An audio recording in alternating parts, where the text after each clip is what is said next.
دے سکتا تھا نا، اللہ دے سکتا ہے، اللہ چاہے بہت کچھ کر سکتا ہے، اللہ شاید اس میں وہ مصلحت نہیں ہے، اللہ چاہے اسی تو طرح مسئلہ امام حسین علیہ السلام کو قتل ہونا تھا ہنگا.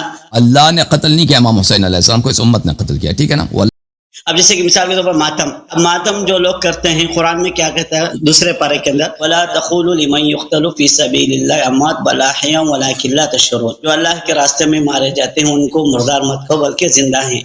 زندہ لوگوں کے اس میں بھی ماتم کیسے کر سکتے ہیں اللہ یرحم. اور ان الذين قالوا ربنا الله ثم استقاموا تتنزل على الملائکہ الا تخافوا ولا تحزنوا تو رسول پاک صلی اللہ علیہ وآلہ وسلم جناب حمزہ پہ روئے تھے نا، ان کو پتا تھا کہ حمزہ جنت میں ہے، لیکن وہ روئے تھے حمزہ پر، اور دوسروں کو بھی رغبت دی تھی حمزہ پہ رو، ٹھیک ہے نا. تو اس کا مطلب یہ نہیں ہے آپ اگر ایک شخص مثلا پیغمبر دنیا سے چلے گئے، کسی کو شک تو نہیں کہ پیغمبر جب دنیا سے گئے تھے کہ وہ جنت گئے ہیں، ٹھیک ہے نا، پھر بھی ان کے اہل بیت رو رہے تھے، ان کے صحابہ رو رہے تھے، ٹھیک ہے نا. یہ غم تو ہوتا ہے نا انسان کو، یہ تو فطری چیز ہے. پیغمبر زندہ بھی ہے اور رسول اللہ صلی اللہ علیہ وسلم جنت بھی گئے. ہم تو یہ اس لیے تو نہیں روتے کہ وہ نستجیر باللہ وہ مشکل میں ہے، نہیں، وہ جنت میں. لیکن صحابہ کس لیے روئے تھے؟ صحابہ کس لیے انہوں نے ان کو غم ہوا تھا اہل بیت علیہ السلام کو رسول پاک صلی اللہ علیہ وسلم کی وفات پر، اسی بات پر ان کی کہ وہ گئے ہیں، یہ سب یتیم بنے. اہل بیت طاہرین علیہ السلام سے ہم محبت کرتے ہیں، ان سے محبت کرنا یہ ایمان ہے، ایمان ہی یہ ان سے محبت کرنا. اللہ نے قرآن میں واجب کیا ہے، لا اسألکم علیہ اجرا الا المودۃ فی القربى، المودۃ فی القربى. اور اہل بیت علیہ السلام کو یہود و نصارا نے نہیں مارا، کسی اور طبقے نے نہیں مارا، اسی امت نے، اسی صحابہ اور صحابہ کے بچوں نے، تابعین نے ان کو قتل کیا ہے، پانی تک نہیں دیا، شہید کیا. تو اس لیے ہم ان کی مصائب پر روتے ہیں. اور اہل بیت علیہ السلام نے حکم دیا ہے، اہل بیت طاہرین علیہ السلام کے ہاں سے ہمارے پاس احادیث بہت ہیں. امام حسین علیہ السلام کے غم میں اور بقیہ ائمہ علیہ السلام کے غم میں رونا چاہیے، ماتم کرنا چاہیے. سمجھ میں نا بات آپ کو؟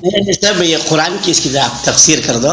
قرآن نہیں کہہ رہا کہ ماتم نہ کرو، قرآن کہہ رہا ہے کہ ان کو مردہ نہ کہو، ان کو زندہ سمجھو، ٹھیک ہے نا، ان کو زندہ سمجھو. یہ تو نہیں کہہ رہا کہ تم غم رکھنے کا حق نہیں ہے، قرآن یہ تو نہیں کہہ رہا، وہ تو آپ کہہ رہے ہیں، وہ تو آپ فرما رہے ہیں نا. قرآن جو کہہ رہا ہے ہماری سر آنکھوں پر، قرآن فرماتا ہے کہ وہ زندہ ہے، ہمارا ایمان ہے کہ وہ زندہ ہے. قرآن تو یہ نہیں فرما کہ آپ ان پہ رو نا، قرآن تو نہیں کہہ رہا کہ ان کے ماتم نہ کرو، وہ تو آپ کہہ رہا نا، وہ تو آپ کا فتویٰ تعصب کی وجہ سے. شیعہ یہ کرتے ہیں تو یہ غلط ہوگا بھائی. تو صحابہ نے کیوں پیغمبر پہ روئے تھے؟ رسول صلی اللہ علیہ وسلم کی وفات پہ صحابہ کیوں غمزدہ ہوئے تھے؟ کیا ان کا عقیدہ تھا کہ پیغمبر نصیب والا جنت نہیں گئے؟ جی اس کا جواب بھی یہ ہے کہ اللہ صاحب جدائی پہ تو روتی نہ اللہ صاحب ختم بات.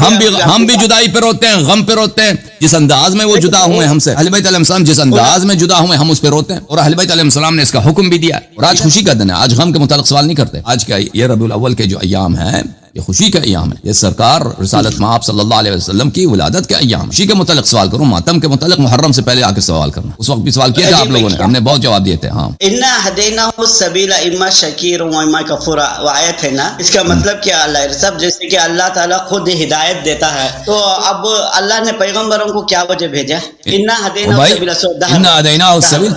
تو بھائی خود اللہ تو ادھر نہیں آیا ہدایت کرنے کے لیے نا، اللہ نے ہدایت بھیجی ہے اپنے حبیب صلی اللہ علیہ وسلم کے ہاتھوں. انا ہدیناہ السبیل، ہم نے انسان کو راستہ دکھایا ہے، اما شاکرا و اما کفورا. اب اختیار انسان کے ہاتھ میں. اب اللہ نے بتایا کہ یہ ہدایت کا راستہ ہے اور یہ گناہ کا راستہ. اب امتحان ہے، زندگی کا امتحان ہے، یا انسان شاکر رہے گا یا انسان ناشکر رہے گا اور کفر اور گناہ کا راستہ اختیار کرے گا. تو یہ اگر اللہ نے ہدایت دیا ہے، اللہ نے اس طرح ہدایت نہیں دی کہ ڈائریکٹلی وہ خود آ کے نبی اللہ نے ہم پہ شریعت ڈال دیا ہے. اللہ کو ہم نے دیکھا نہیں، اللہ نے مجھ سے بات بھی نہیں کیا. اللہ نے انبیاء علیہ السلام کو مبعوث فرمایا، ٹھیک ہے نا، ان کے ذریعے ہمیں ہدایت ملی. پھر تو ان الذین کفروا سواء علیہم انذرتهم ام لم تنذرهم، جن لوگوں نے کفر کیا بالکل کیونکہ اللہ کو معلوم ہے کہ یہ لوگ کبھی ایمان نہیں لائیں گے. اس کا مطلب یہ نہیں کہ ان کو سمجھ نہیں آتی ہے، ان کو اچھی طرح سے سمجھ آ جاتی ہے کہ پیغمبر صلی اللہ علیہ وسلم کیا کہہ رہے ہیں. لیکن یہ گناہ میں، کفر میں، بغض میں، تعصب میں اتنے یہ ڈوبے ہوئے ہیں کہ ان کو پرواہ نہیں ہے. ہم جس راستے پہ جا رہے ہیں اس کے آگے جہنم ہے. لیکن اب بھی دنیا میں لوگ بہت سارے ایسے ہیں. مثلا ایک شخص شراب پیتا ہے، آپ اس کو 1000 مرتبہ سمجھائیں کہ شراب، وہ خود بھی کہتا ہے کہ شراب گناہ لیکن نہیں چھوڑتا. بے نماز ہے، اس کو کہتے ہیں کہ نماز پڑھو، نماز نہیں پڑھتا،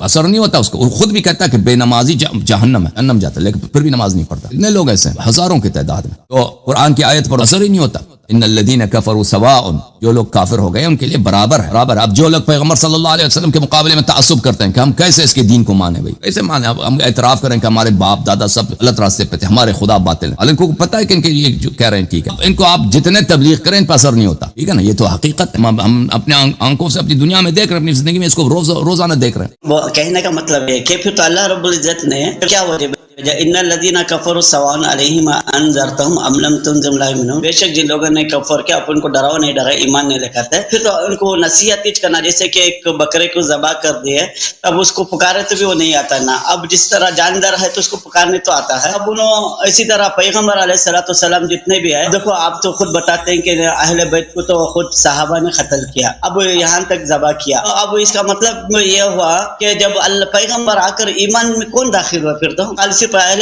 بیت کے لیے تھے کیا نبی کریم صلی اللہ علیہ وسلم؟ نہیں، ہم نہیں کہتے کہ صرف اہل بیت ایمان میں داخل ہوئے، ہم یہ نہیں کہتے۔ اس کا کیا تعلق ہے ان الذین کفروا سواء علیہم انذرتهم لم تنذرهم لا یؤمنون سے؟ اس کا کیا تعلق ہے بھائی؟ آپ کو اب سوال کا وہ آیت جو پڑھی ہے اسے کوئی تعلق ہی ہونا چاہیے نا بھائی، ایسے ہی سب کا ٹائم ضائع کرنا۔ میرا سوال یہ ہے کہ ہم یہ نہیں کہتے کہ صرف اہل بیت نے ایمان لائے، کب ہم نے کہا بھائی؟ نہیں، میرا کہنے کا مطلب ہے کہ اب خود اللہ تعالیٰ سورہ دہر میں بتاتا ہے انا ہدینا السبیل اما شاکر و اما کفور، آپ شاید سمجھتے ہیں کہ ان دو آیتوں میں تضاد ہے۔ اللہ نے انسان کو اختیار دیا ہے، ابھی آپ جا کے شراب پینا چاہیں پی سکتے ہیں، ابھی آپ جا کے نا کسی کو گناہ کرنا چاہیں کوئی روکنے والا نہیں، آپ گناہ کر سکتے ہیں۔ جو لوگ کافر ہیں ان الذین کفروا سواء علیہم انذرتهم ام لم تنذرهم لا یؤمنون، چاہے آپ ان کو ڈرائیں دھمکائیں ان کو انذار کریں ان پہ اثر نہیں ہوگا، وہ ایمان نہیں لائیں گے۔ اس کا مطلب یہ نہیں کہ ان میں اختیار نہیں ہے، اگر چاہیں تو ایمان لا سکتے ہیں لیکن وہ نہیں لائیں گے۔ جیسے ایک آدمی شرابی ہے نا، وہ اگر چاہے شراب کو ترک کر سکتا ہے، ایک آدمی بے نماز ہے چاہے تو نماز پڑھ سکتا ہے لیکن کبھی نہیں پڑھتا بدبختی کی وجہ سے۔ ان دو آیتوں میں کوئی تناقض نہیں ہے، کوئی انکنسسٹنسی نہیں ہے۔ اللہ نے انا ہدیناہ السبیل اما شاکرا و اما کفورا، ہم نے اس کو راستہ دکھایا ہے، وہ یا عاد کا راستہ گزارے گا شکر کا، یا کفران کا معصیت کا راستہ انتخاب کرے گا۔ اور اس آیت میں کہ فرمایا کہ ان پہ آپ کی تبلیغ کے اثر نہیں ہوگی، کبھی ایمان نہیں لائیں گے۔ اوکے، اور آپ جو کہہ رہے ہیں نا ان الذین کفروا سواء علیہم انذرتهم لم تنذرهم لا یؤمنون، یہ آپ کے خلاف آیا جا رہی ہے، آپ کے نفع میں نہیں جا رہی، کیونکہ اللہ فرماتے ہیں کہ یہ کافر جو ہیں یہ کبھی ایمان نہیں لائیں گے، آپ تبلیغ بھی کریں۔ آیا جو کہاں نازل ہوئی مکے میں، مکے والے سب مسلمان ہو گئے، صحابہ بن گئے، اللہ نے تو کہا کہ کبھی ایمان نہیں لائیں گے۔ پتہ یہ چلا کہ مسلمان ہوئے تھے کبھی ایمان نہیں لائے، مسلمان تو انہوں نے زبردستی کلمہ تو پڑھا تھا لیکن ایمان کبھی نہیں لائے، کیونکہ اللہ نے فرمایا تھا نبی صلی اللہ علیہ وسلم کے آخری ایام میں پورا جزیرۃ العرب مسلمان ہوا، مکے والے بھی مسلمان ہوئے تھے، اللہ کے قرآن فرما رہا ہے کہ یہ کبھی ایمان نہیں لائیں گے۔ پتہ چلا کہ آپ کے صحابہ کرام جو آپ شیعوں کو کہتے ہیں نا کہ منافق سمجھتے ہیں، قرآن سے ثابت ہوا نا، ظاہر میں تو مسلمان تھے لیکن ان کے دل میں ایمان نہیں تھا، کیونکہ قرآن نے فرمایا تھا کہ کبھی ایمان نہیں لائے۔ اوکے، اس میں معاویہ بھی آ جاتا ہے، قاسم اس میں آ جاتا ہے۔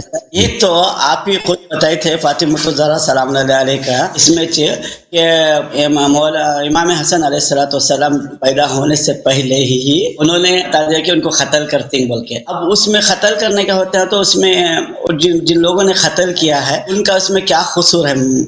اللہ یرزا انہوں نے قتل کیا نا، اگر اللہ کو پتہ ہے، اللہ کو پتہ ہے کہ قابیل حابیل کو قتل کرے گا نا، اللہ کو پتہ ہے کہ قابیل حابیل کو قتل کرے گا، اللہ کو پتہ ہے، اس میں قابیل کا قصور ہے یا نہیں ہے کہ اس نے قتل کیا؟ اللہ کو تو سب کچھ پتہ ہے بھائی، اللہ کو پتہ ہے کہ کون کافر ہوگا کون مسلمان ہوگا۔ اب آپ کہتے ہیں اس میں کیا قصور ہے اس کا؟ اللہ کو پتہ ہے کہ یہ اپنے اختیار کے ساتھ، اپنے چوائس کے ساتھ یہ جا کر کسی کو قتل کرے گا، قابیل حابیل کو قتل کرے گا، یہ جبر توڑی ہے کہ ہم کہتے ہیں کہ وہ مجبور ہے، نہیں، ہم نہیں کہتے کہ اللہ کا علم جبر کا سبب بنتا ہے، نہیں، اللہ کا علم جبر کا سبب نہیں بنتا۔ اللہ تعالیٰ کو پتہ ہے کہ یہ فلان شخص جا کے شراب پیے گا، اب کہتے ہیں کہ بھائی جب اللہ کو پتہ ہے تو اس کا کیا قصور ہے؟ اس میں قصور ہے کہ وہ شراب پی رہا ہے نا، قصور یہی ہے۔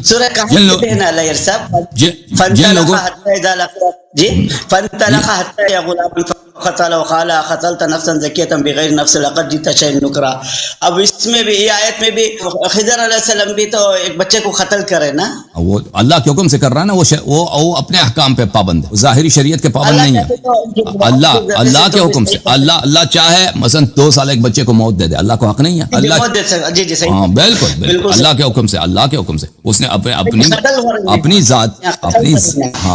اپنی ذاتی امور کی وجہ سے تو نہیں کیا کہ اپنی اس کی ذاتی خواہش تھی کوئی، اللہ کی جانب سے حکم ہے کہ اس بچے کو 2 سال کی عمر میں اس کو موت آنی چاہیے، ٹھیک ہے نا، اللہ کے فرشتے آئیں گے اس کو موت دیں گے 2 سال کی عمر میں۔ اب کہتے ہیں کہ اس میں گناہ ہوا، گناہ نہیں ہوا یہاں پہ۔ اللہ چاہتا ہے کہ ایک آدمی 70 سال کی عمر رہے، ایک آدمی 5 سال کی عمر میں دنیا سے جائے۔ اللہ نے زندگی دی ہے، اللہ ہم سے مقروض نہیں ہے، اگر اس نے زندگی ہم سے لے لی تو اس نے ہم پہ ظلم کیا ہے۔ زندگی اللہ کا دیا ہوا ہے، زندگی اللہ کا دیا ہوا ہے۔ اللہ جب مصلحت دیکھے کہ مصلحت اس میں ہے کہ یہ شخص یہ غریب ہو یا یہ شخص فقیر ہو یا یہ شخص بیمار ہو یا یہ شخص اس کو موت آ جائے، اللہ اس کو فقر دے سکتا ہے، بیماری دے سکتا ہے، اس کو موت دے سکتا ہے۔ یہ ہم اللہ ہمارا مقروض توڑی ہے، اللہ پہ واجب ہے، اس نے ہمیں ہر چیز دینی ہے، یہ اللہ کا احسان ہے، یہ ہمارا یہ کوئی حق نہیں ہے ہمارا۔ اللہ نے اگر ہمیں زندگی دی ہے یہ اللہ کی تفضل ہے، جب چاہے یہ لے لے، قرضہ نہیں ہے بھائی۔ میرا سوال اذا لقي غلاما فقتله وقال قتلت، موسیٰ علیہ السلام پوچھتے ہیں کیا تم نے قتل کر دیا نفسا زکیۃ بغیر نفس، یعنی بغیر کوئی اس کے۔ موسیٰ علیہ علیہ السلام خود خضر علیہ السلام کو بول رہے نا میں کہیں کو ایسے بچے کو خطرہ، اللہ چاہے تو ان کی دعاؤں کے ذریعے سے بھی موت دے سکتا تھا نا، اللہ دے سکتا ہے، اللہ چاہے بہت کچھ کر سکتا ہے، اللہ شاید اس میں وہ مصلحت نہیں ہے، اللہ چاہے اسی تو طرح وہ امام مصلحت. حسین علیہ السلام کو قتل ہونا تھا نا، اللہ نے قتل نہیں کیا امام حسین علیہ السلام کو، اس امت نے قتل کیا، ٹھیک ہے نا، وہ اللہ کا کام نہیں تھا، وہ اللہ پہ نہ ڈالو. دیکھیں ابھی امت نے کیا ہے، خضر علیہ صحابہ نے السلام اور قتل کرنے تابعین نے کیا ہے، وہ اللہ کا کام نہیں ہے. نہیں پہلے وہ بولا لیتے نا خوش جبرائیل صلی اللہ علیہ وسلم خضر اور ہے، خضر اور ہے، یعنی امیہ نے جنہوں نے اہل بیت علیہ السلام پہ کربلا میں انہوں نے قتل عام کیا، وہ اور تھے. کیا یہ دو مسائل ہیں. اوکے بھائی صاحب، آپ کا علم بہت زیادہ ہے، آپ دیکھو بھائی صاحب آپ کا علم بہت زیادہ ہے، آپ جا کے نا وہ مستری صاحب ہے، مستری صاحب سے ہم نے بہت 5-6 سوال کے جواب دے دیا نا، کافی ہے. اب جا کے مستری سے دماغ جو ہے نا، اس کا دماغ، اس کو ذہنی ایکسرسائز کی ضرورت ہے، مستری کو بہت ضرورت ہے آپ کی. آپ یقین جانیں، آپ کو اس کے ذہن کو مالش دے دیں، تیل لگائیں، ایکسرسائز کرائیں، تاکہ اس کو بھی رشت آ جائے، اس کی بھی بڑھوتری ہو عقل کے لحاظ سے. اوکے تھینک یو میرے بھائی. اللہ تعالیٰ آپ کو سلامتی دے، اللہ تعالیٰ آپ کو بہت ہی سلامتی دے.